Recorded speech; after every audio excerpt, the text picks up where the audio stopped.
कविता होती. बाप रगत ओकतो दुष्काळा पोटात घेतो कणगीला अभावल्ली धान्य बरकता मागतो. पूर्वी मोजमाप असायचं बघा. हे शब्द नष्ट झाले. अभावल्ली रगत ओकतो दुष्काळा पोटात घेतो कणगीला अभावल्ली धान्य बरकता मागतो. बाप रगत ओकतो हुकलेली साल चंदी. बाप रगत ओकतो हुकलेली साल चंदी कापून सिकन सांचा मळा वाटे चोरा मंदी. कापून सिकन सांचा मळा वाटे चोरा मंदी. बाप रगत ओकतो बरडाच्या दराड्यात. बाप रगत ओकतो बरडाच्या दराड्यात म्हशी कळप वळीतो फाट्या भाकड काळात.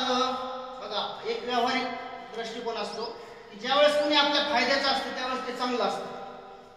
म्हैस जर दुभती असेल तर तिला चांगल्या पद्धतीने खायला टाकलं जातं.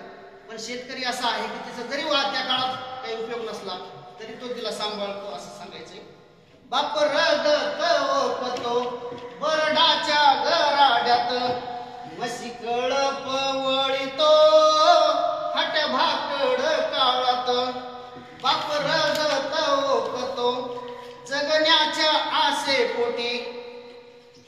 बाप रगत ओकतो जगण्याच्या आसे पोटी लेकराच्या तोंडावरी मुठभर मांसासाठी.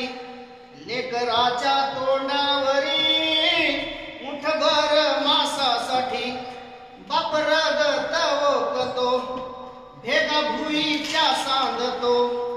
बाप रगत ओकतो भेगा भुईच्या सांधतो करबड्या हातातली माया गाली फिरवितो.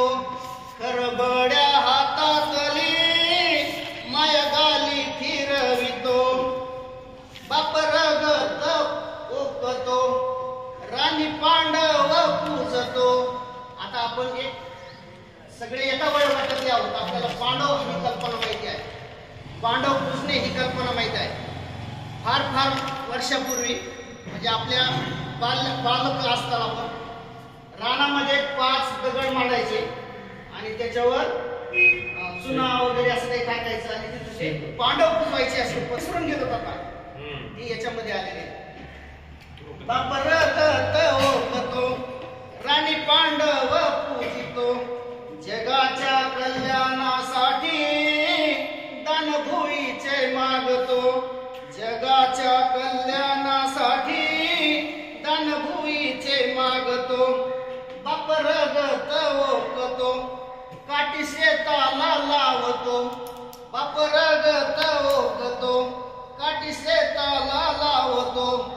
मात्र खळ्याचं स्वतःला मात्र पडतं म्हणजे धान्य जे बाजूला पडतं खळ्यातलं त्याला मात्र असा शब्द आहे. मात्र खळ्याचं स्वतःला रस जगाला चारतो.